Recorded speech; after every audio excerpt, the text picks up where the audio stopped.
I am James. This is Random Fandom. Welcome. Glad to have you with us. This time we have a maker extraordinaire, Bob Clagett from I Like to Make Stuff, and he really does like to make a lot of stuff. I'm proud to say I know this guy through the Maker Alliance. That's a really good bunch of guys. We hang out over in Discord, and he's a great guy. This is a lot of fun talking to him. I can't recommend his content enough. He has a number of channels on YouTube, and he has a number of podcasts. Besides I Like to Make Stuff, but you should also check out their website as well as their YouTube. He also has Making It with Dave Picciuto and Jimmy DeResta, which is really great. Comes out once a week and is a lot of fun. He also has No Instructions with Josh Price, and that's really cool to watch. Very down to earth, very good.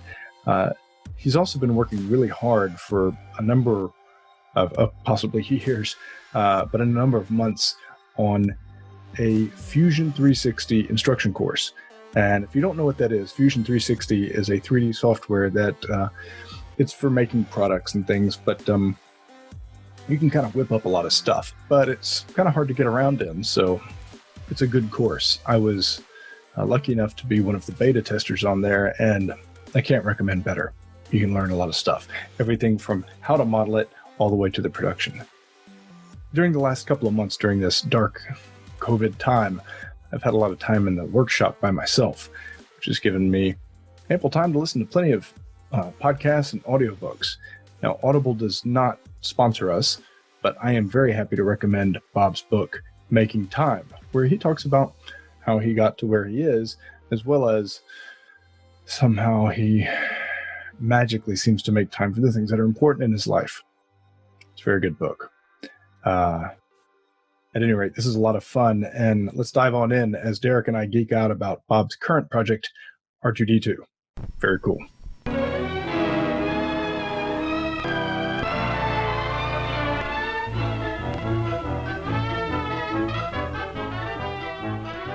Truly a worldwide podcast we're doing tonight. I'm in Southern California. Yeah, and he got Starbucks. I was surprised it was open, and he said, I have to brew my own. So nice.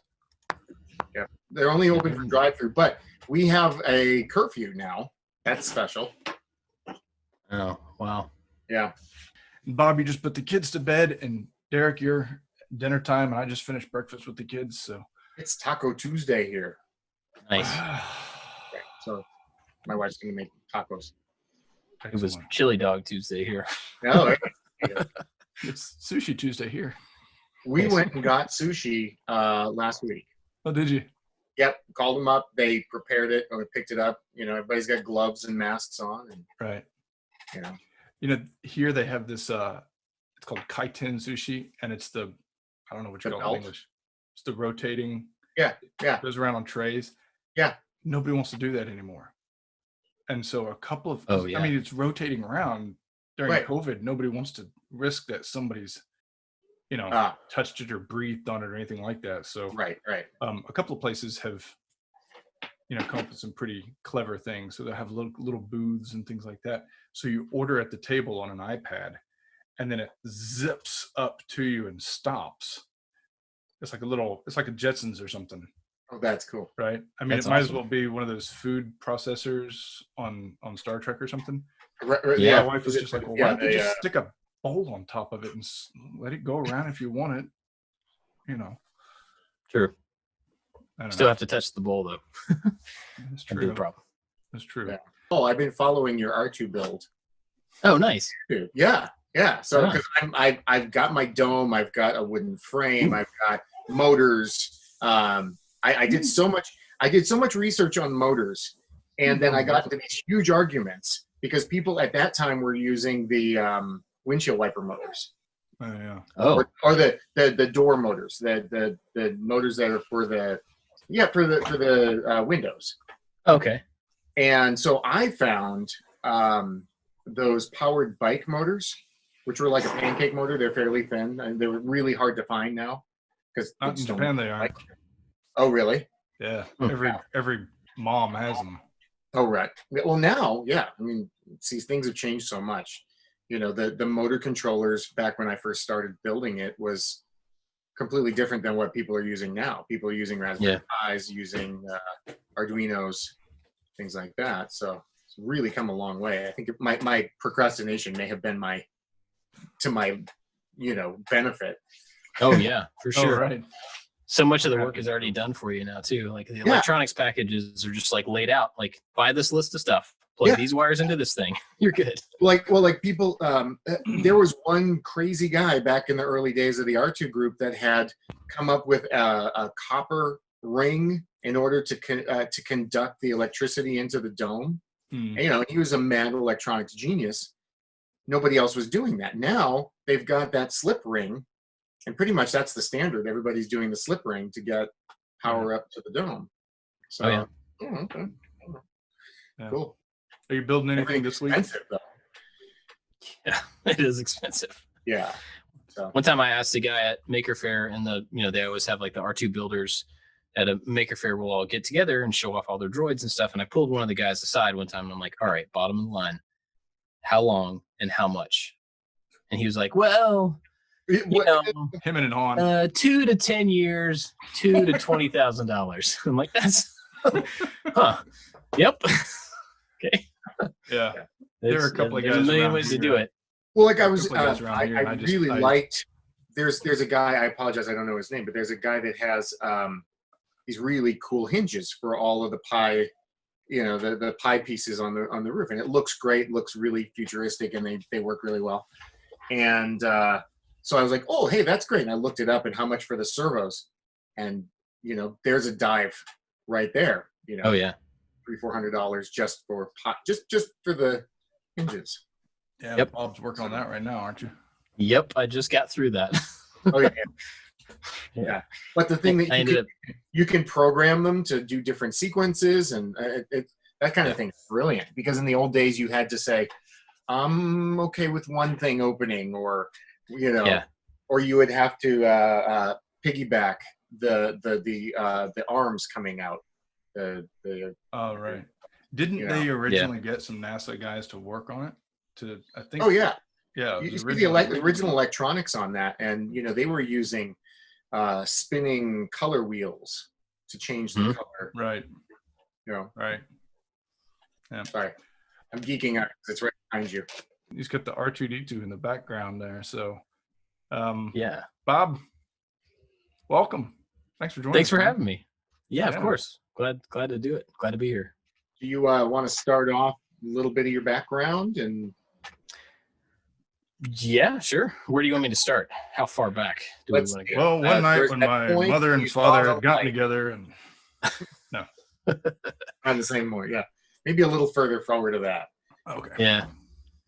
I mean, I grew up in Kentucky. I was kind of a music and arts kid, more than like a sports kid, And when I was getting out of high school, I wasn't really sure what to do. I was thinking about doing like graphic design because somebody said that was cool, and I didn't really know what it meant and everything. And this was in the early 90s. And so there wasn't a lot of opportunity in a small town, high school to have access to modern graphic design computer equipment and software and things like that. And so I started looking at art schools and realized that you have to have a portfolio to get into most art schools, or at least to get a scholarship. And I didn't have that because our high school didn't have, the tools necessary to learn the things that would be able to generate a portfolio. And so I kind of ended up faking a portfolio.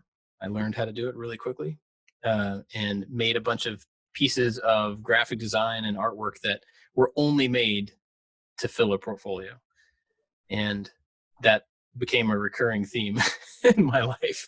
I did that a few times after that. But so I grew up kind of leaning towards arts and music, and then ended up going to art school. And then graduated from Savannah College of Art and Design and did computer art. Ended up doing kind of a survey of computer stuff. So it was like 2D animation, 3D animation, motion graphics, interactive, with a focus on interactive. And then out of school, I started a company, web design company, with a friend of mine. And we ended up doing that for 5 years, sold it, and worked for an ad agency in town for about 5 years, and then left that to work in software at Dell remotely. And so overall, I was in software for about 15 years. So it was kind of a weird thing to go from the arts and then all of a sudden switch over after school to learn an entirely new set of stuff that I didn't learn in school. And that's become my career for so long.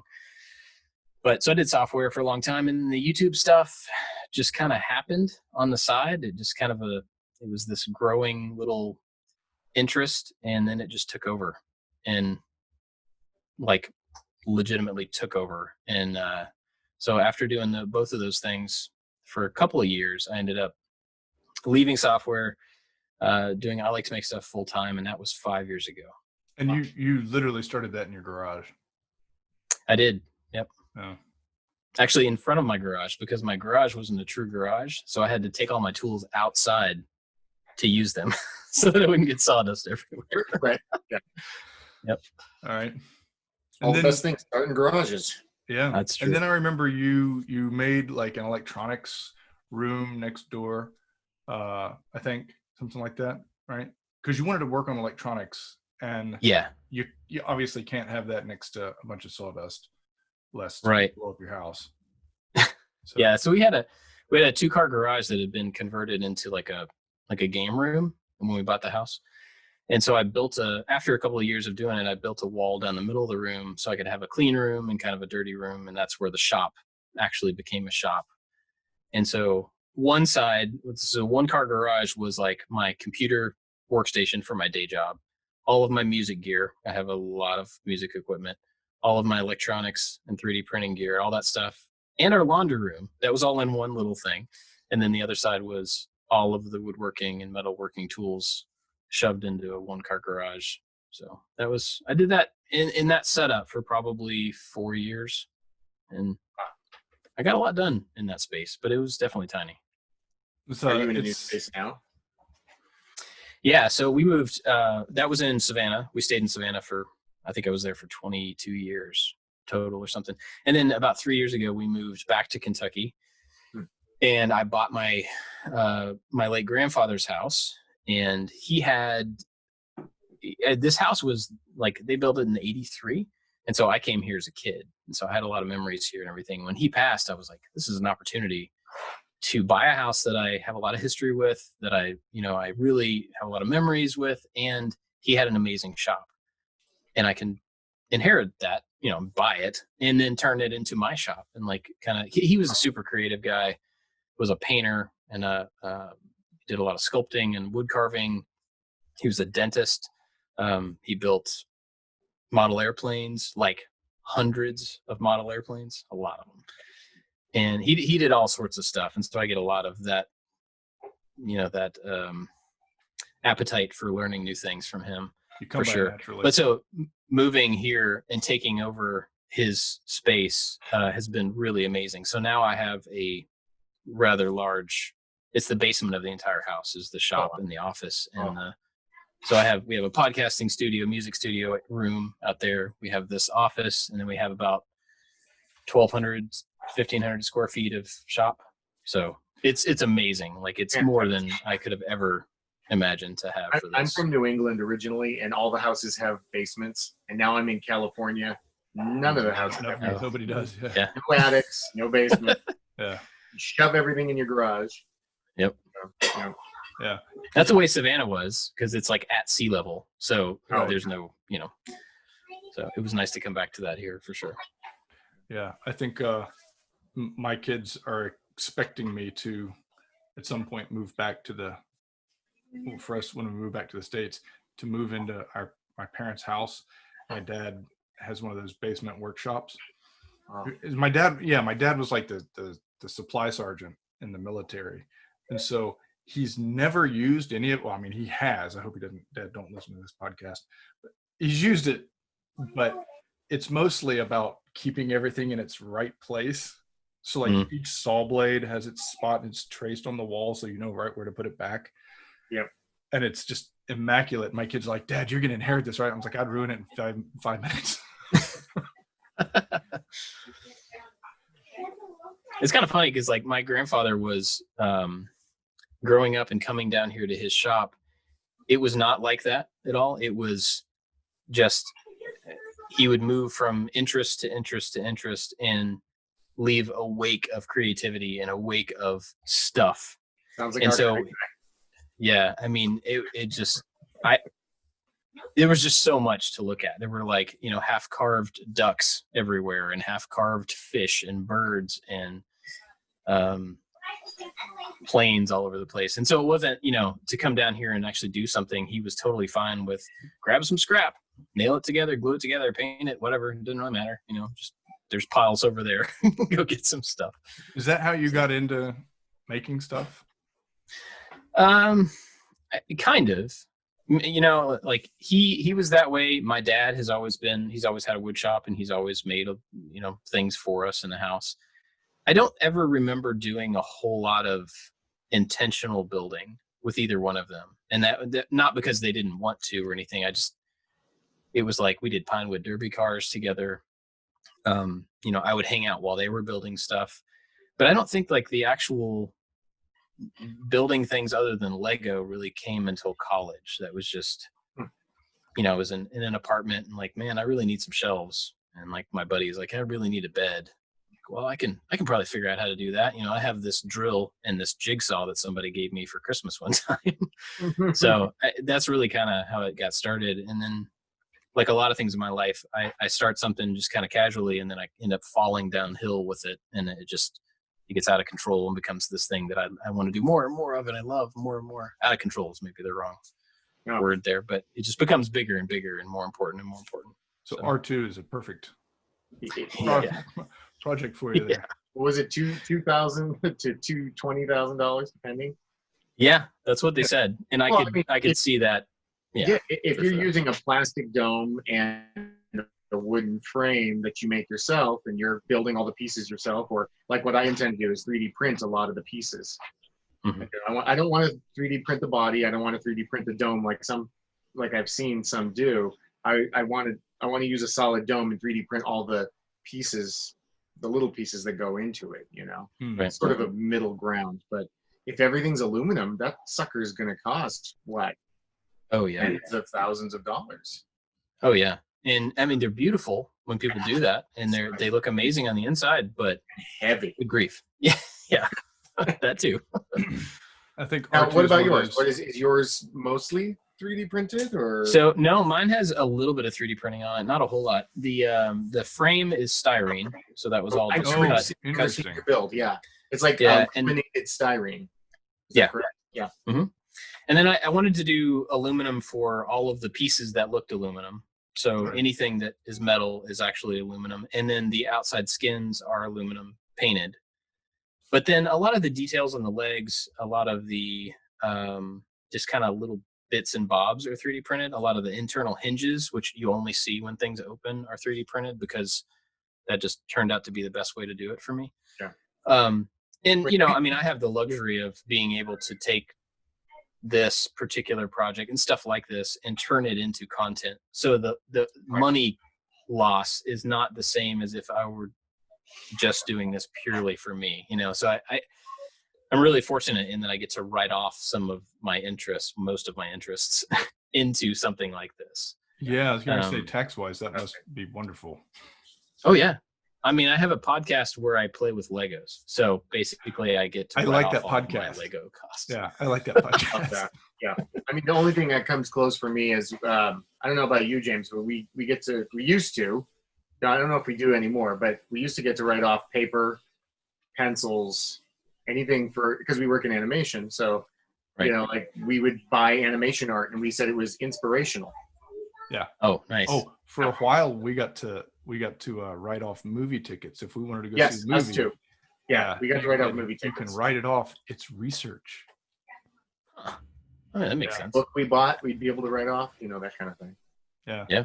Yeah, you can write off. I can write off a lot of my my Apple TV purchases. There you go. Nice. My father-in-law is my accountant, so he's does this work? I'm like, that's some serious production design there. I need to to know how to do that. And he's like, That's right. Yes. That's good art direction. I'm studying.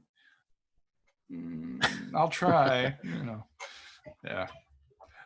So you went, okay, hang on. I'm gonna edit out the parts where I stutter because I'm trying to get this in my head. You went to school for art. You studied art. You came out with computer sciences, and then went into software. And here's where kind of the Random Fandom comes in, is that all of this informs what you do now, right? Yeah, absolutely. And so something that Derek and I are always saying is that I don't really know how creative humans are. I mean, you don't know what you don't know, right? And so the more you learn, the more parts of the puzzle you have to put into your picture. If that makes any sense. Yeah. And yeah, for sure. I really want to encourage people to study like everything. So out of all the stuff that you've got welding under your belt now, right? I think you're doing pretty well with that, to be honest. Looking at it, I'm getting better. You just got a big machine in. How's that going? Oh yeah, I got a Bridgeport. Yeah. A mill. Nice. Yep. Yeah. It's like my mill is like this big, so I was like, oh my god. Yeah, there's no way I'm going to get a Bridgeport here. It's like a rite of passage, the Bridgeport, Yeah. Yeah. So you've got milling in. You can do some lathe work. I think are you friends with Alex Steele? Oh yeah. Yep. Yeah. So, and that guy, I've never seen a work ethic in my life like that guy has. Yeah. But and he's like maybe 22 years old. Yeah. It's like a kid. But so like you've got blacksmithing, welding, woodworking, electronics, across the board. What is one of these? Well, choose one at least to kind of expound on a little bit. How has that really helped you, like, to say, you know what, I'm interested in this, I want to do this, but this has actually made me realize that there's something else, there's another level to this that I want to go to, and then you build up and up and up, because clearly you can't go from making shelves to making an R2 and then I would disagree with that. I think you can. Okay. I think, like, I've always looked at big projects throughout my entire life as, a big project is a collection of small projects. And I've said that in a bunch of different places. A big problem is a collection of small problems. And so I don't think that like any jump is too far. You just have to realize that the path between those 2 points is going to take a while. It's going to be, Right. It's going to be a stepped progression from one thing to another. I have the luxury of being able to always be in one of those steps and on the way to something else. And I think that happens with me a lot, just because I end up seeing the trail from thing to thing. Like with the R2, it is a collection of skills that I have gathered over several years to know, but at the same time, I'm still learning new stuff all the time, constantly. Every single part of it is some weird mixture of a thing I did 5 years ago and a thing I did 10 years ago, or a thing I did last week. It's like some new combination, some new little mixture. And so I'm still learning, but it is, of course, building on the things that I've done in the past. Right. And I think everything that I get to do is kind of like that. It's always just like oh yeah, look at that thing over there, and I get to go play with that a little bit, and then that causes me to be in a position to look at something else over there, and I get to go over there and play with that a little bit. And I don't feel like I'm one that has ever been very good at picking a thing, a skill set or an interest or whatever, and just going super deep down that path and becoming an expert in a thing and becoming super authoritative and confident in a thing. That's just not me. Well, that's why you're on here, because that's exactly, James and I both became magicians, and our Venn diagrams cross so much. That's why we're doing this. Yeah. But all my friends that were taking the magic classes said, oh, I've got my first gig and I've got a booking at this restaurant. And I was like, no, it's not for me. I don't want that. I just want the skill set. I want to learn the mechanics behind it and how it's done. Right. I didn't want that to be me. I didn't want that to be my profession. I just wanted to take that journey to, see how it's done. And Yeah. Interesting. I started studying magic because I wanted to employ it into special effects, and a lot of the special effects. Like if you watch Wild Wild West used to be one of my favorite shows, right? It was an excellent TV show. Then they made it into a movie, and you're just like, oh, of all things Will Smith could have made. But the chair that Kenneth Branagh had, right, is a wheelchair, and he was missing his legs. They didn't take that out digitally. It's a magic chair. It just makes you look like you don't have any legs.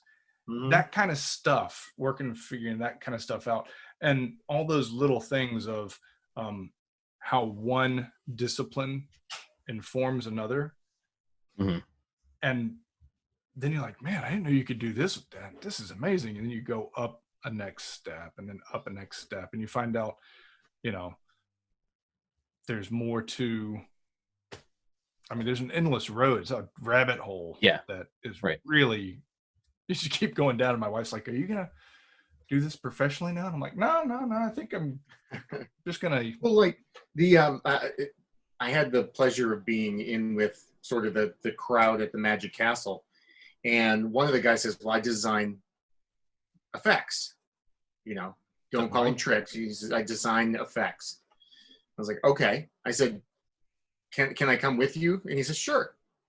We went to the tackle shop. We went to buy certain tension of line and different, like he showed me all the places where he gets his different hinges and his different bearings and things. And is this Mike Elzalde? No. Oh. No. This was a long time ago. Oh.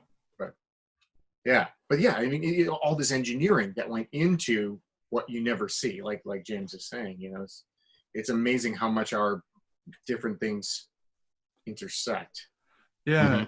Mm-hmm. You've made everything from, you said you had friends who like, I need a bookshelf or something, because you've made like hidden room bookshelves, like going down to the Bat Cave kind of cool stuff. Right? See, that's on the list. Yeah, that's on my list. I want to make a like a stone wall that separates out with a spiral staircase, like Dumbledore's office or something. Nice. But talk about some of the cool stuff. You've made such cool stuff. I'm not going to do you justice by just mentioning. Like, I could pull out 5 of the things. You'd be like, those aren't even close to the cool stuff I've made. So you have at it. Tell us some of the stuff that our listeners may or may not know you. They probably do. I think everybody knows you, but nah. Well, that's tough. We have 350 videos on the channel or something. So it's, it's tough to even think through like all of the things that were really cool. We've done a couple of secret doors. The first one I think was really awesome because it was a friend of mine who, and I've told the story 1,000 times if anybody has ever heard me talk about this, but a friend of mine always wanted a secret door, like a secret playroom growing up. Never could have it, obviously, because most people don't get that. And then they found out that they were trying to have a baby, had a lot of trouble having a baby, and then eventually they got pregnant. So he was like, we're in the middle of renovating our attic. We're pregnant. Please help me make this a reality.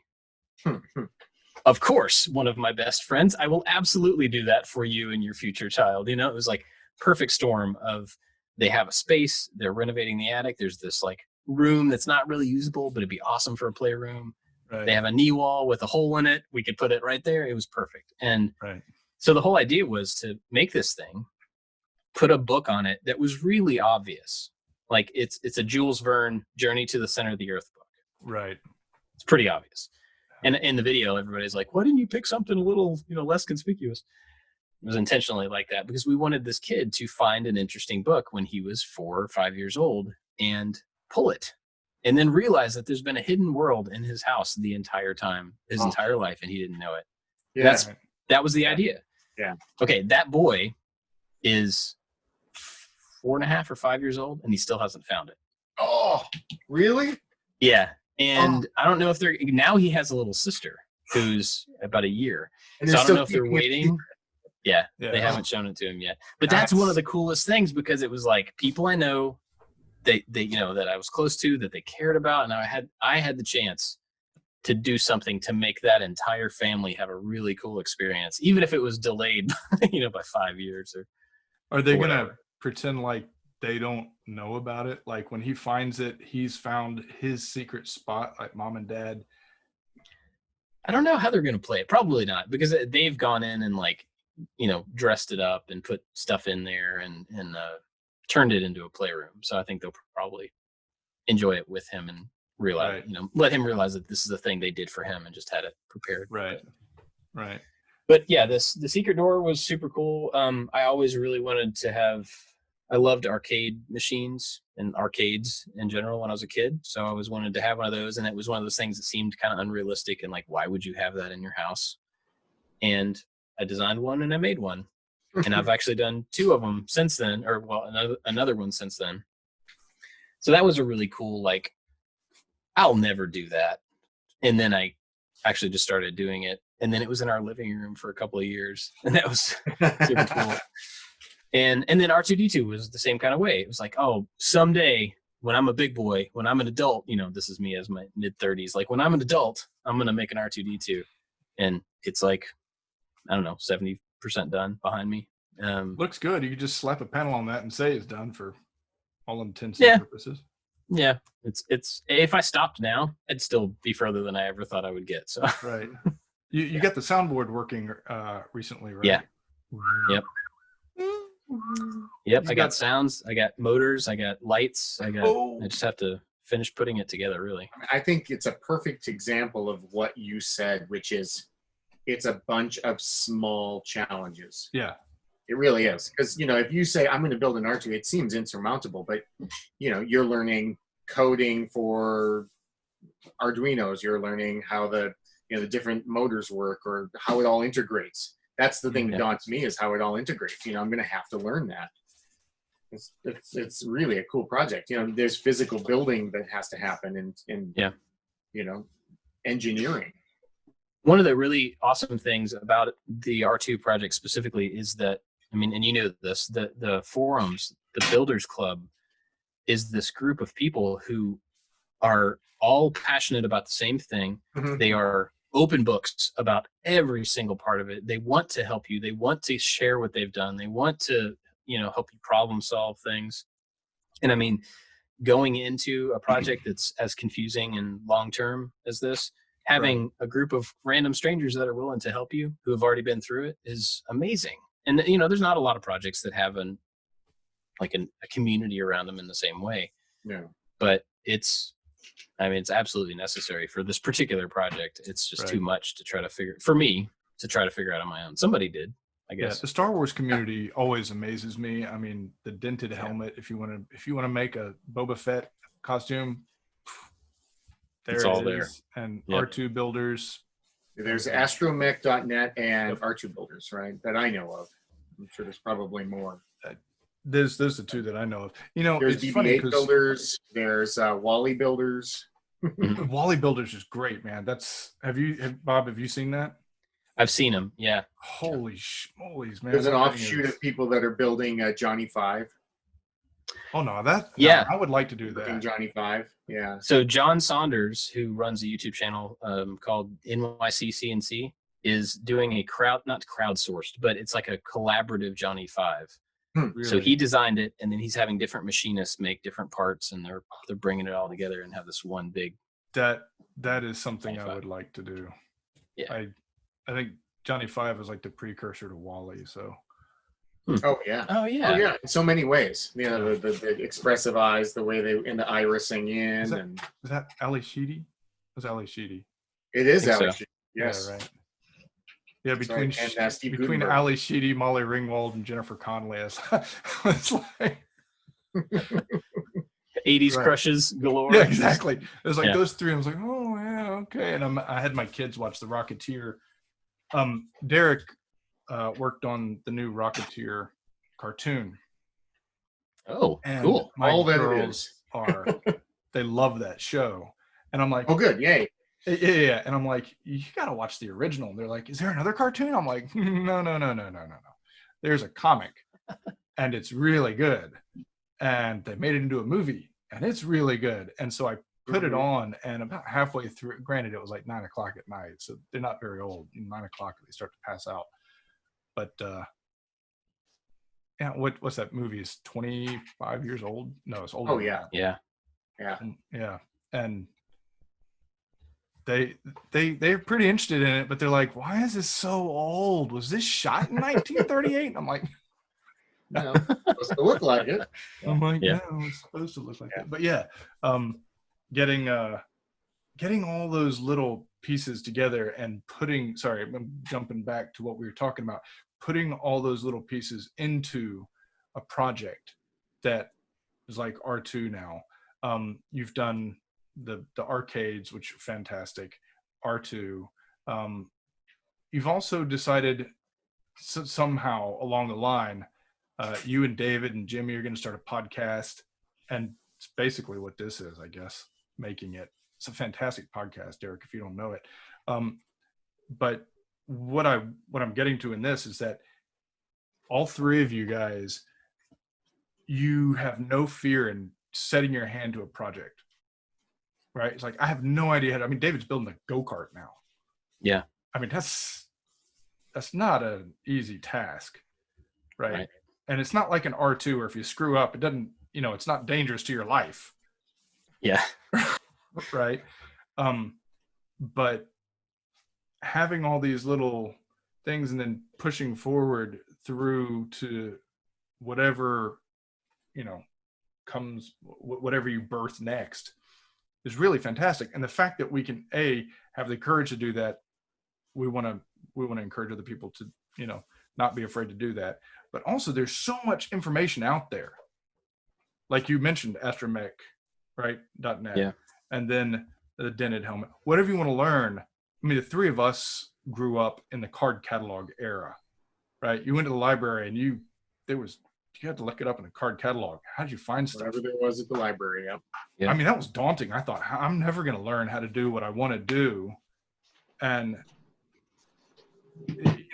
these days you just pick up a device and start looking on, Google. I think that's why we're kids in a candy store, is because we can now, like you said, Bob, you just have a moment where you go, I really want to know how they did that. Yeah. Look it up. Wow, that's fantastic. Oh, hey, look, there's somebody that's doing what I want to do. Send them an email and they reply. You go, Yeah. Great, let's talk about it. Yeah. Yeah. You've had a lot of people support you, right? I mean, obviously, Oh yeah. Your parents and your grandfather introduced you to throw together whatever you want to throw together. And then your wife is supportive in this. You got a team now, right? Yeah. Yeah. I mean, I've had nothing but absolute support from the people around me. I mean, my entire life. I'm incredibly blessed to have been supported in pretty much everything I want to do. When I told my parents I wanted to go to art school instead of going to the state school, I prepared this big, scheme. Like, I'm going to wow them with how cool the school is and how it's going to be a great job opportunity. I came up with this whole presentation, expecting them to fight back and to be like, it's art school, that thing from movies where everybody's like, artists never make a living, that kind of thing. And I was expecting that, even though my parents are awesome. So I did this big presentation to them and they were like, okay. It's very Bob. I'm like, really? Like, I don't have to grovel or convince you. And they're like, no, try to get a scholarship, so it's not as painful, but yeah, go for it. They've been like that with every single thing. So when I told them I was going to leave a super well-paying software job to start a YouTube channel and to try to make this thing, it's not just a YouTube channel, but to try to make this thing. Right. They were like, how can we help? What do you need? Oh, that's great. We're with you. I mean, they're amazing. And my wife is more so, she's been 100% supportive of everything. And so that means a huge amount in that I know that somebody always has my back. I know that somebody believes in me, even when I'm not entirely confident of how I'm going to be able to pull something off, or if something's a great idea. Yeah. You know, that support structure is way more important than most of us realize, even if we have it. You know, we take that for granted a lot of times, and Yeah. I do my best not to, because it is absolutely huge. And now I have 3 other guys that work with me full time. There's 4 of us that do full time, and then my wife helps part time. She does shipping for products and stuff. And that was never necessarily a goal, to have people working with me, to have a team of people. But now I can't imagine not having it. You know, these people are friends, they're collaborators, and we support each other in a lot of different ways. And granted, I am the business owner. I have a different responsibility and a different risk and a different stake and those type of things. But when it comes down to doing the work and creating something together, it's very much a peer team. We're all in it together. We're all working hard, and we got each other's back, and we're honest with each other when we're not making the right decisions, or if we don't know how to do something as well as it could be done. You know, there's a lot of that going around, and that's fantastic. Right. Yeah. I think there was a jump in the channel when Josh came on. I remember thinking, he's getting a lot of work done these days. And then I saw in the background, I was like, there's another guy back there. And slowly Josh gets introduced. I'm like, this dude's funny. And then you started the other podcast, the other channel. And that was hilarious. I love seeing, you know, Josh on the show. So I mean, I don't want to leave any of the other guys out, but you guys do a really good job working together and informing everybody in your. I mean, you're a very good teacher. You had taught for a little while. Was that correct? I did. Yeah. When I finished college, and I told you this off before we started recording, but I went to art school, and I picked up interactive stuff at the end of school, like the last 2 quarters. I was like, oh, they finally have some programming. I'm going to learn a little bit of stuff. So I took this class, my final quarter of college. My favorite professor ever, all through college, was my last one. And on the last day of class, she pulled me aside and she was like, I need to take you to talk to the dean. And you're like, what did I do? Oh no. Yeah. So we go to the dean's office, or the head of the chair, or whatever he was. And basically she was leaving. She only taught there 1 quarter. She was leaving, and she wanted me to take over her class that I was just finishing in a week. So I finished before spring break, and she was like, can you start teaching in a week? And so I came back and taught for 2 quarters at the college, and taught the same thing that I'd just taken. And it was really cool in a lot of ways. I liked a lot of parts of it, and I really didn't like a lot of parts of it too. And gave me definitely a different appreciation for people who do education, you know, in like elementary, middle, high, college, all that stuff. It's a very different thing than just going and speaking somewhere to try to educate people. Those are 2 different things. And I got definitely a different appreciation for teachers. Realized that I liked teaching, but not being a teacher in that, you know, in that place. Not that venue. So, yeah. Because your channel is extraordinarily instructive. Oh, well, thank you. I mean, it's good. It's like watching IKEA instructions. It's a weird line to toe, to be honest, because how do I say that?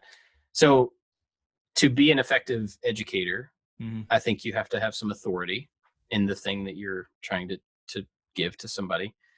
And maybe it's just my personality, but I don't feel like I have a lot of authority on things. Like I was saying earlier, I don't feel like I have like a deep knowledge on anything. I just like to pop around. I like to experiment, and I like to try things and fail at them. You're shaking your finger. Yeah, no, I think that's important, because people who do think they know everything about it then don't allow for other ways of doing things, and they close off people's imaginations and the thirst to grow and the thirst to learn. They cut it off because this is all there is to learn this way. But Right. whereas when you go about doing something with the intent of learning yourself, I think it's inspiring as well as instructive. I think it's confusing for people as well. Because well, thank you honestly, for your honesty. I think it is, because I think I was talking about this with somebody recently. We're still in the mindset when something becomes published, it has an inherent authority. When we were growing up, when the three of us were growing up, if somebody wrote a book and they got a book in a bookstore, like they got some authority. There was a reason that happened, right? If somebody recorded and released an album that got onto a chart somewhere, it's because they had to be that good to get to that point. Mm. I wrote my own book and I put it on Amazon and nobody told me I couldn't. And it doesn't matter what that book says. I did it on my own. And just because it's in print does not give it authority. And every single person, for better or worse, can publish music and education and books and videos and everything now, which is great. But the authority that's assumed about published media, I don't know, it's not necessarily there. But I think it's confusing for people because they see a video that's like highly produced from us. I'm like, oh, well, this guy must know what he's talking about, or at least he thinks he knows what he's talking about. And I don't. I don't claim but you're to. honest about that.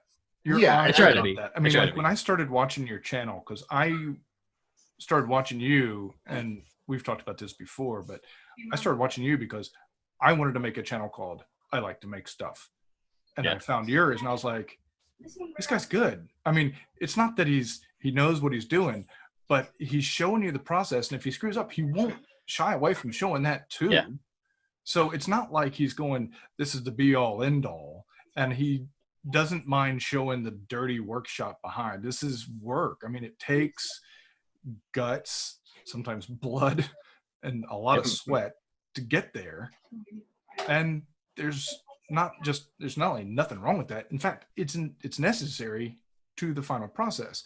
And so, when you go through that with other people, I think that makes it gives it some manner of, to speak, authority. Now, that being said, yes, anybody can publish stuff nowadays, but that's been going on for a long time, because I remember when I was growing up, my mother said, don't believe everything you read, right? But for a long time, you're growing up in school and they're like, and these are the classics. And then they give you Ernest Hemingway. I mean, I love Hemingway, but that's not a classic. I mean, Plato's a classic, Old stuff you had to go through like the top level stuff to get, to make it through a long time, to be a classic, you had to make it through everybody's judgment. Nowadays, everybody's putting stuff online, and you could look at something and say, this is the right answer, and this guy had no idea what he's talking about. And yeah, I understand that it could be dangerous, it could be confusing. That doesn't mean people should stop trying, right? It doesn't mean people should, Well, and I think that's one of the challenges for you, Bob, is that you're trying to get people to come and view your content, and you're literally channeling them your way. And one of the things that I like about your content is we're on the journey with you. Yeah, you're not up on a pedestal saying, no, this is the next thing to do. You're not putting yourself off as that authority. We're learning along as you go. And I feel like that makes it accessible for us as the audience. Plus, we've all seen those tutorials where it's 2 hours long as they're carving a rock. That's great. Now I'm using this bit. I like this bit because that would be my channel. I click off after 10 minutes because, okay, I get it. I'm going to go buy those bits, But you keep people engaged through the process because we're on that journey with you, and I think it's a great balance. Yeah, and you cut out the bits where, like, instead of it's never boring in your channel on any of them. I mean, you stop and you explain what this needs to be done right. And I know that anybody can look up a YouTube channel and just start learning something these days, but for the folks who are listening, you've got to check out Bob's channel. If you don't know, I Like to Make Stuff. And matter of fact, while we're on that, what are some of the other things you want to talk about? I like to make stuff, and then you got 2 channels of that. Yeah. Yeah, I mean, I like to make stuff is the main channel. And then we have a second channel that we actually don't do a whole lot anymore. It's kind of it's like a safe place to goof around and try things without it impacting the main channel. I wrote a book a couple of years ago about my transition from part-time to full-time and like becoming self-employed and through all this stuff.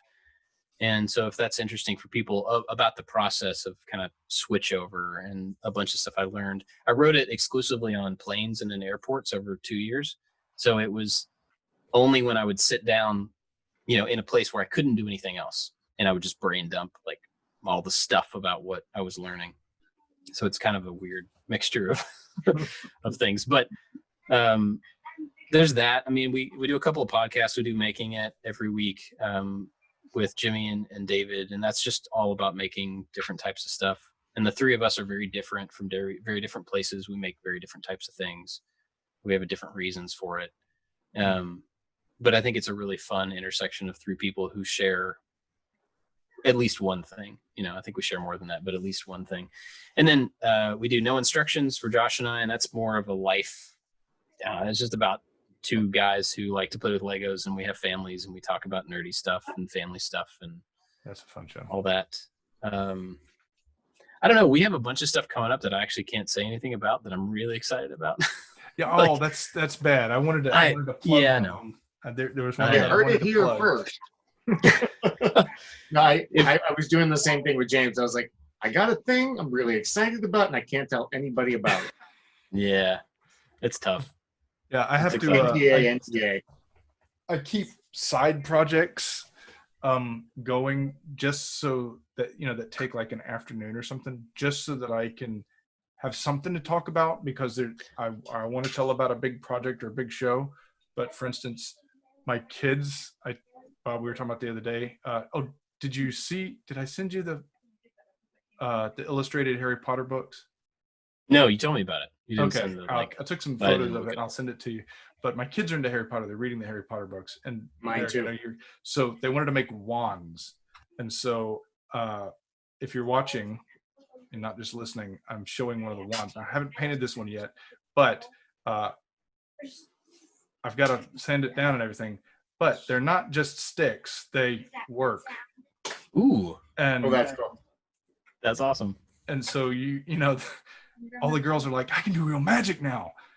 And so you just take a couple of 100 yen flashlights and then strip them down. And the girls are Nice. We've got like Dumbledores, Nice. and it obviously it works too. That's great. And so now the girls are all like, we can make something that actually works, and I'm like, is this magic? And I'm like, no, it's a flashlight. But it's kind of magic. I mean, yeah. Well, what was it Arthur C. Clarke said? Anything that any level of technology that is sufficiently advanced will appear as magic to. Right. And so then you paint it, and it ends up looking something like this. Is my daughter's wanted gnarled whitewood. So that's awesome. Anyway, there's always something that you can do to make something, and I'll just keep little projects like that off to the side so that I can say, yeah, we made this, and the kids can get involved with it. And then here's a question from our podcast point of view. I feel like you're right in that same wheelhouse with us of learning a lot of different skills. What's the one you haven't tackled yet? Oh yeah. Oh, there's a lot, honestly. I think one of the big ones that I have not really touched at all is machining. Like I bought the Bridgeport, and I bought a South Bend lathe. Yeah. And I got those with the intention of like, I'm investing into something so that I have no more excuses. Right. I have these very large, heavy, expensive things here that now I have to learn how to use. And the reason that I have trouble with them, or I have some kind of worry about it, or like a hesitation, is because I'm just not, when I look at the way a machinist works, the precision that they have to work in, that they choose to work in, is way past any precision that I've ever needed to care about. And so it becomes something that I don't need to worry about that, so I don't. And it's I think it'll be a challenge for me to actually be able to execute the precision needed to do the things that I think would be good machining. And I feel like that's really far away. I feel like there's a lot of learning there that I have to do before I even, like you said, before I even know what I don't know yet.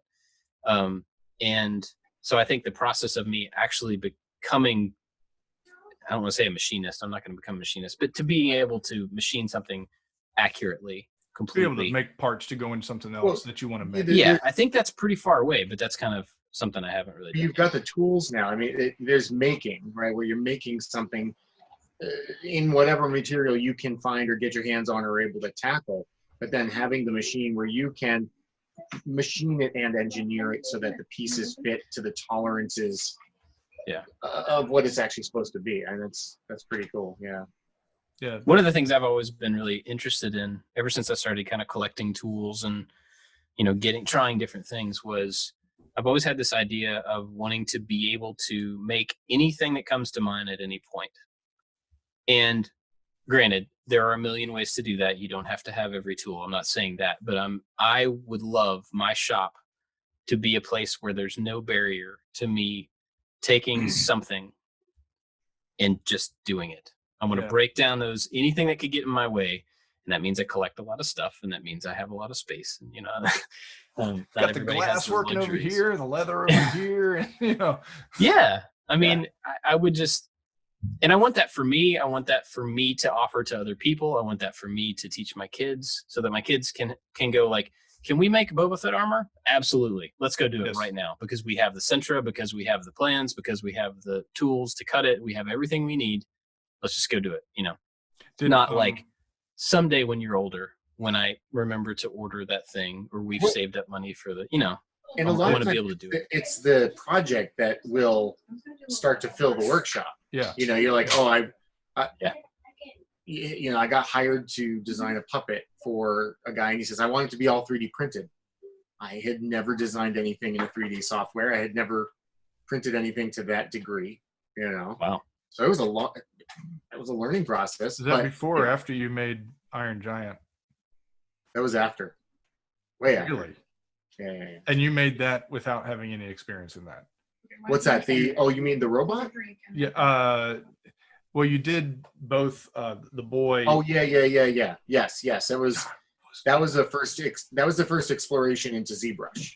Okay, Right? I thought But that was your first time out. That was insane. I said yes before I knew what I was doing. You know, like we all do. Of course, you say yes.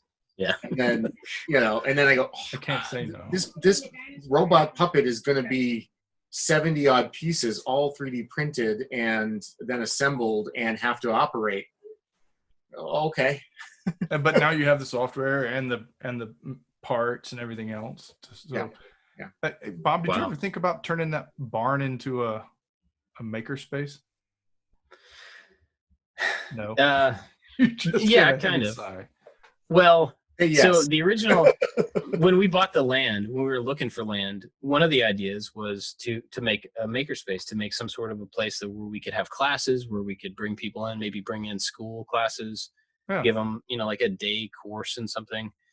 And that was one of the things that I started looking for when I was looking for property.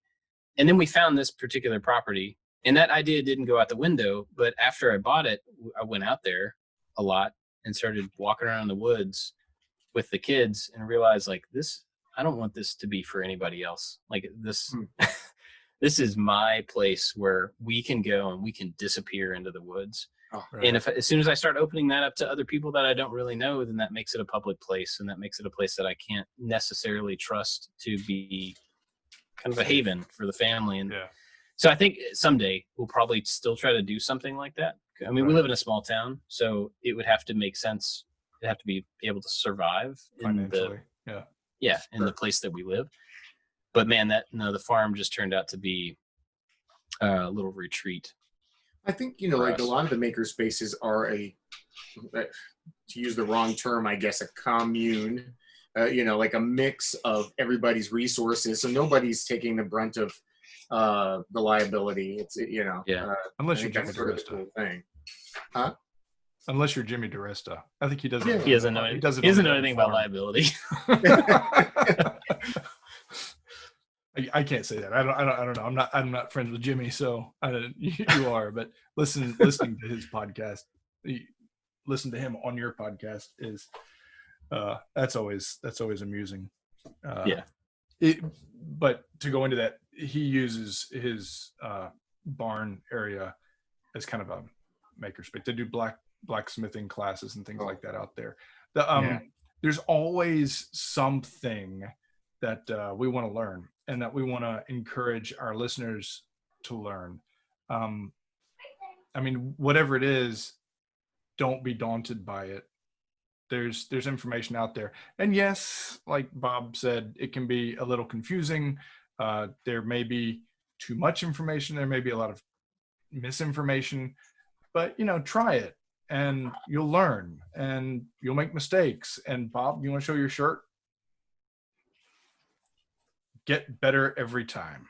Says get better every time. Yep. Nice. Get better every time. And that's a result of me being a bad welder. That's where that came from. Oh man, my welding still looks like something splattered all over the.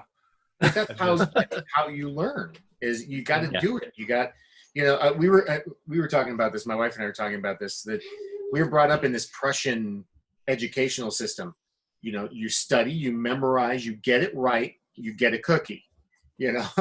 And so many of the things now are not like that. You have to try it out. And there's so many resources online like yourself, but that's just a guide. You have to go out and try it and go, well, that didn't work.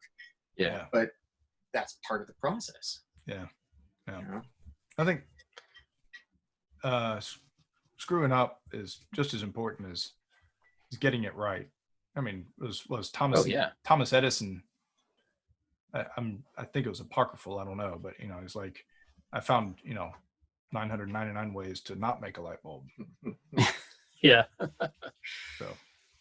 Yeah, it's okay. Well, I like to make stuff has kind of a clear internal goal and a very specific reason why we do what we do.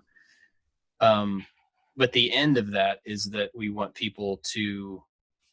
get rid of all of the black boxes, because when you see amazing things that are made, but you don't see the process between beginning and that thing, you have no idea what you don't know. You don't have no idea what's in the middle there, what you have to learn to be able to replicate it.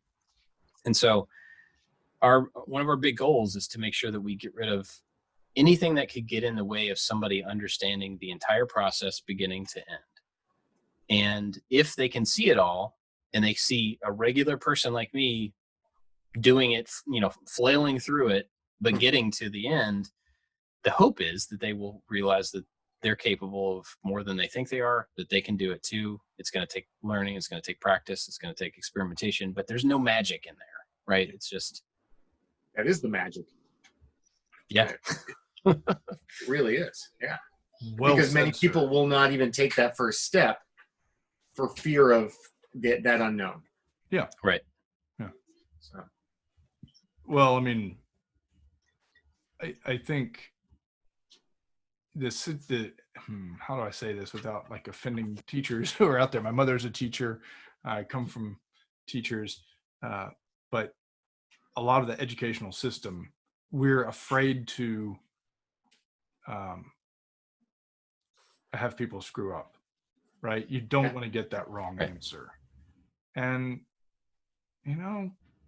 so well, what? in business that, they're like, what was cheating in school is called networking in business.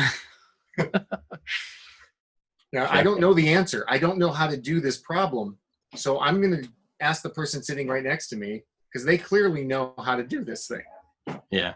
So, and I think, a lot of it is learning how to learn too. That's one of the things that I think gets skipped over a lot of times in education.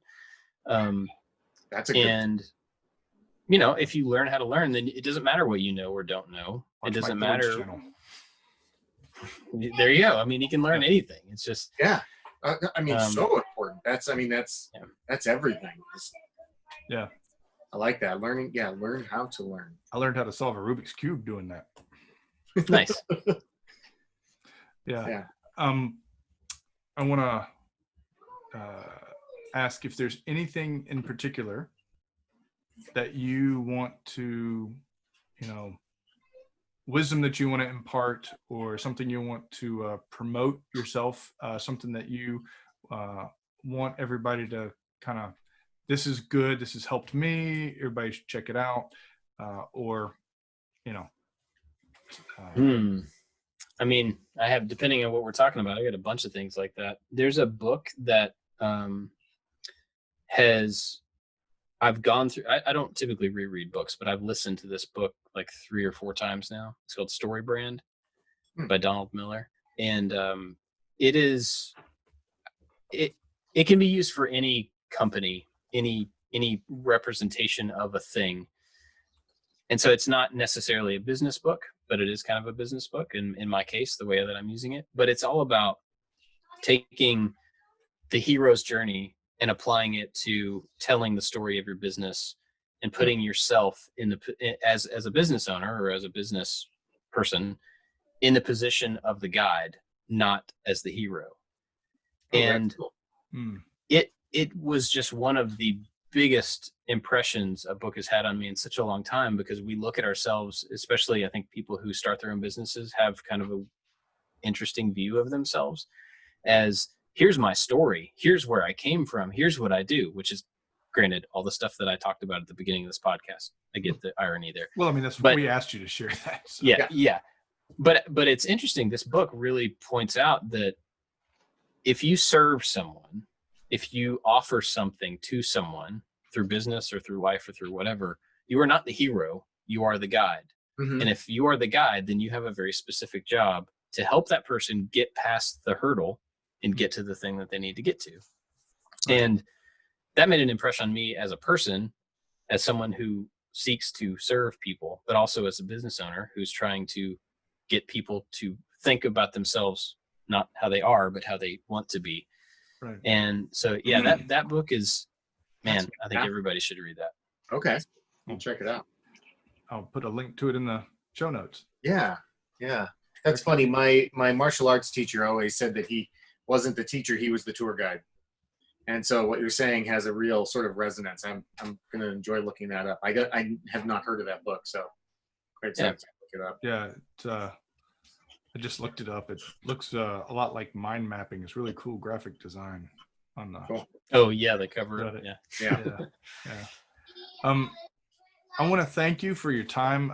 We're getting close to an hour and a half, and I don't want to disrespect anybody's time. I know we're across the globe here, so yeah.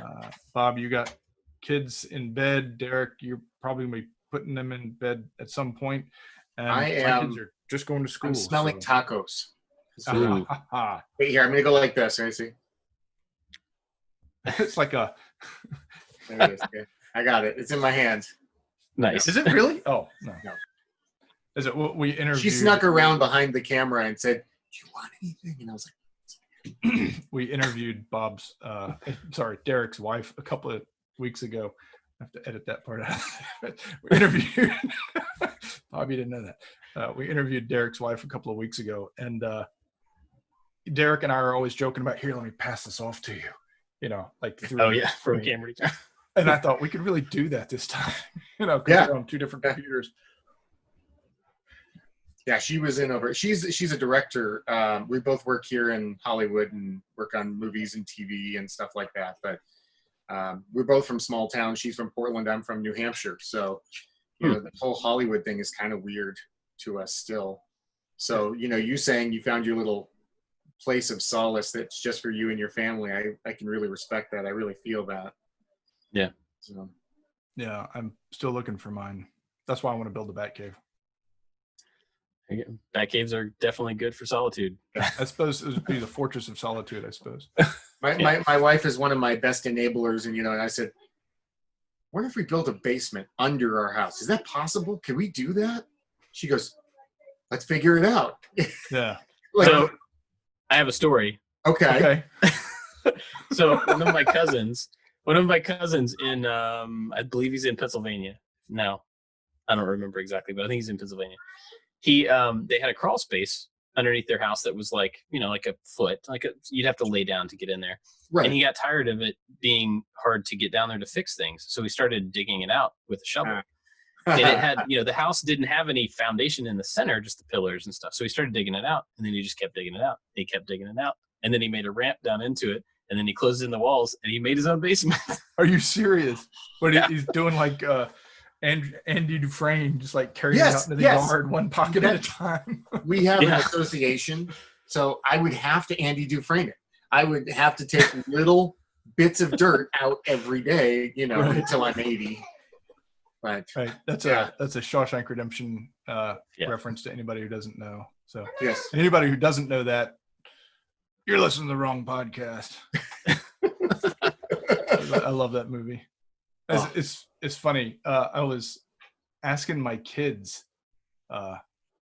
who's your hero? And I meant Daddy. Who who do you look up to? And of course they're all like Spider-Man. I'm like, wait, no. Who is it? And they asked me who's your favorite? I mean, I said it could be a literary character, it could be somebody from history, whether it's like Abraham Lincoln, it's Jesus Christ, it's I like Harry Potter. Okay, fair enough. Whoever it may be, but who is it? And they all came up with such really interesting answers. And Edmond Dantes came up, and I'm like, have you read, Monte Cristo? And they're like, no, but that movie that you're talking about, it's a prison break movie, right? I'm like, wait a minute. Why is he your hero? Are you looking to escape from the house or something? And she just kind of does this someday. Yeah, wow. I'm like, oh my gosh. My kids. My parents were so worried about me when I was a child because I was obsessed with drawing money. Oh, they're like, he's gonna grow up to be a counterfeiter. I was like, no way! I want to do the real thing. I want to draw my own money. Actually, I love like coming up with little coin designs. I love doing that. I'd like to be able to print those. I made the girls. We were talking about Harry Potter, so I made the girls galleons. Nice. And they're like, well, how much is this worth? And I'm like, I don't know. It's worth about 21 shekels. Epoxy resin as I made it out of. Whatever. I don't know. But yeah, so we've that's good talking to you, man. Yeah, Bob. Yeah. Absolute pleasure. Yeah. And thanks for having me. And I appreciate and I hope this is what you're going for, but you give me hope when I see your R2 build and I go, okay, you make me think it's possible. Good. It is. I didn't think it was for a long time, but it is. It's a deep dive. That's a lot. That really is a deep dive. Hey, can we hear the soundboard? Yeah, of course. So it's running. I'm using this as the controller. Oh, right. Which is great. Just takes a little. Okay, there we go. Oh, that sounds great. David was saying you should get like the original synthesizer. Yeah. Right. I think I could read. Somebody else said that I should put another soundboard in it that's just sound effects from Jimmy, so that all of his little weird sounds that he does. That's his little baby voice. Yeah. It'd be super easy to do. It's running off an SD card. I could totally just put a different SD card in there with Jimmy's sounds. Funny. Yeah. That's so funny. Would you? Are you eventually going to have them all on a single controller? I've been out of the loop for so long. Everybody was using the Futaba, 16 channel or whatever at the time. But I think people are going more towards little pocket held, hidden controllers like that. That was the idea for this thing, is that you can do. Theoretically, you can do pretty much everything with this because you use these two buttons as shift. And so what is it? Because this is a podcast. So, this is a PlayStation 3 Move navigation controller. So it's like one part of a PlayStation controller. Sure. And you can actually get two of these together and use one in each hand, and then that just makes, infinitely more button stuff. But you use the analog stick for driving the motors for the feet. So you can do just regular. You can do the dome, which yes. So the dome is these two buttons, or you hold shift and then you can use the stick so you can get more of a controlled, you can ease. Fantastic. And then you can use the other ones for shift to change the sound banks for these buttons. These are all just sound banks. And then if you end up having more controls, like for servos within the doors and within the top panels, you can do some simple add-ons in the code that will reprogram these things to do that. Or you get a second one, and that second one is just for the panels and just for the doohickeys that fly out and stuff. The last guy that I picked his brain, he had 2 of those. Not exactly that, maybe, but that way he could stand there with his jacket, and he had his hands in the pockets, and it really added to the illusion. You don't have the guy in the background with the the airplane controller. Yeah. Something I saw at Maker Faire not this past year because they didn't have it, but 2 years ago, there was a guy that it wasn't an R2. It was I'm going to say it was a Kermit the Frog riding a tricycle, and he was just riding around by himself. And I had seen him before with a remote control, and he was controlling it. But then this time he had a Starbucks cup, and he was holding the Starbucks cup like this, and he had a rotary control on the bottom of the cup. So he would look like he was just holding his thing, and he was just turning it like this to steer. It was so awesome. Brilliant. It was all just built inside the cup. Oh, I love that. Yeah. That's a level of. One of the things I think you'll dig, Bob, is for a while, and I knew it was just a gift from God. I was working at the Disney lot, and so I could walk over and talk to the Imagineers. Ooh. And those guys, the stuff they would build, and they were they're like us. They were so excited. They're like, oh, come here. Look, you can't say anything about this, but come here. They do. Come and see it. And then I couldn't say anything about it either. But yeah, God, I think if I got another chance, I think I would want to go over there and play with those guys. The thing is, I mean, you just have, and Derek and Bob both, I mean, you guys have like this endless list of stuff that you want to make. And if you don't have enough stuff on your list, you'll add to it, right? Oh, constantly. Yeah, like I mean, the next thing I want to make is one of those, choir frogs from Harry Potter. And I would just wear on this Harry Potter. Oh, yeah. Right? Yeah. Where it's like a fake hand is here, but the other, it's actually a puppet, right? And I want to open the mouth and have it go, have it croak, just put a little, awesome. I don't know if I'll have a sound card. It's a glorified hand puppet, right? It's like a silicone hand puppet, right? Yeah, and you get the other hand, it's a silicone hand underneath it. It looks like it's holding it, but it's actually a puppet. Just goes up your robe sleeve. Yeah, I mean, all the ideas that you can, like endless stuff that you can come up with. And I know there are a lot of people out there who, like me, they got ADHD or something. They'll start something and never finish it, but it doesn't matter. You learn. And if you have, if you're privileged or blessed or whatever you want to call it, if you're lucky enough that you can actually get a hold of even some of the materials to make something, the knowledge to be able to work on it is out there. And give it a shot. Don't be afraid to fail. Try it. See what comes of it. You may have a new career out there. I mean, it doesn't matter how old you are. You could be 56 years old. Suddenly you start liking Matchbox cars. You want to restore those. Whatever, man. That's one of the funniest YouTube channels I found is this guy from Australia who restores old Matchbox cars. This guy's hilarious. I've seen that. It's awesome. Yeah, you see the way like drops his knife on his foot and then he edits it so it's like actually sticking out of his shoe. Whatever. This guy's hilarious. But whatever it is, don't be afraid to do it. Well, take a chance. How many years ago I built a Kermit puppet, right? Just because I wanted to know how to do it, and I built a Kermit. Well, I found a guy just recently. He built. Not only did he build the banjo, but he built servos into the banjo. So this hand goes like this, and this hand, you put the palm onto the servo so you don't see it, and you just see this. And then he built the structure so that the mouth will move and it'll sing Rainbow Connection. I was like, okay. Wow. I guess I got another project. I got a story. It's awesome. I'm in a music fraternity, or I was in university. And that was you had to sing something to get into it. And I sang Rainbow Connection in Kermit's voice. Why are there so many? I can't do it anymore. I'm 46 years old. I can't. You had a awesome. younger voice. Yeah. Yeah, I sang that song and got accepted in the fraternity.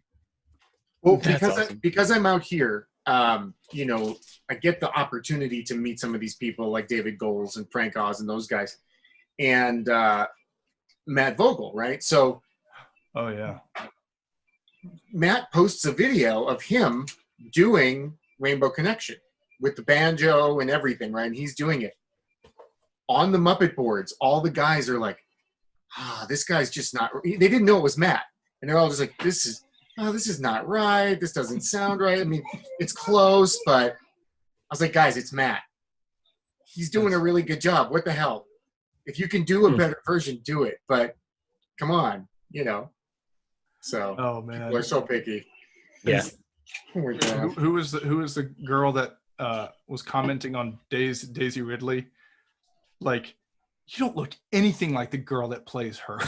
Yeah. Well, at Comic-Con, I think I told you this, James. I was at Comic-Con, and I stopped this guy in the middle of the aisle, and I was like, nice Wolverine costume. It was Hugh Jackman. Oh yeah. So Fantastic. I'm looking to run he into had it down. It looked just like I'm looking to run into Adam Savage one of these days. I was like, you're Adam. And he's gonna be some random guy. No. I think I ran into Bill and Britt in their war, whatever it is. Right. Yeah. But you know, we wouldn't say. So probably not, because No Comic-Con this year. That was crazy. They canceled it. yeah, my daughter's really upset. This would have been her first one that she would be able to go to, you know, with me and really Yeah. enjoy it. My daughter's first Comic-Con, she was 4 weeks old. Wow. Yeah, and so we asked the doctor, can we take her onto the floor? She goes, yeah. She gets a fever, then you have to do a lumbar puncture. Yeah, go ahead. They're like, okay. Message received. We will not take the baby onto the floor. Yeah. You know, and this was what, back in 2011. So, you know, but yeah still. Yeah. So, All right, guys. well, thank you, Bob. Yeah. Of course. Fun. Thanks Hey, for having me. You, Derek, you need to get on the Maker Alliance. Yes. Okay. Yeah. Sign me up. Okay. Well, thanks for joining us for that. Bob's a lot of fun to talk to. And make sure you check out the show notes for all the different venues that he has. He's got his YouTube, several YouTubes, podcasts, several podcasts. He's got his book. That book that he recommended down there, we'll put that all in the show notes. Be sure you check for that. I mean, you know what? He's got one more podcast. Another podcast I forgot about. Brain Pick. It's not unlike this podcast, actually. Whereas as of November 23rd, 2020, yesterday, he released a new one where he interviewed Mark Rober. I'm not going to beat around the bush here, Bob. I'm pretty jealous about that. Mark's zest, his joie de vivre it's just infectious. He loves teaching and learning, and his science, making things go boom. His devil's toothpaste is absolutely hilarious. He has a squirrel obstacle course that's par none. Does that work? I don't know if that joke works. It's not golf. He does have a couple of golf videos. Anyway, it's a really fun interview. I suggest you check that out. Brain Pick. And speaking of November 23rd, that means a couple of days, it's going to be Thanksgiving. And I know a lot of people this year don't get to spend time with the ones that they love. Everybody, please be safe. Be smart. Love everybody you can. Reach out to those you can't see. There are going to be a lot of people who are depressed because they don't get to see their loved ones. There are going to be a lot of people who are lonely. So reach out as much as you can, even if it's digitally. Call, write. Letters are really good. People like those, especially if you have loved ones in retirement homes or places where visitors are not allowed right now. everybody, please be smart. The numbers are going up here in Tokyo, the highest we've seen. We don't have a high mortality rate. It's not bad here, but you know, a lot of people are scared. So let's be thankful. Let's offer our love where we can, and everybody, in as much as you can, enjoy the holidays. We'll see you next time. We have Nick Maley on the show. Mr. Maley did the animatronics, working with Stuart Freeborn on the original Yoda, Empire Strikes Back and Return of the Jedi and such, as well as a number of other movies. Mr. Maley was very influential when I was growing up, and inspired me to make my own Yoda puppet, which I think you guys have seen. At any rate, it's going to be a lot of fun. After that, we also have Mark Alston, and I'm really jealous about this as well. He got to play Boba Fett on the remastered version of Star Wars. He is originally a CG artist and animator, and it's really good. That's a lot of fun. He's coming up, as well as Dan Povenmire, BJ Geyer. We've got a lot of people on the show. Please join us. Look forward to seeing you again. Happy holidays, everybody. Be safe.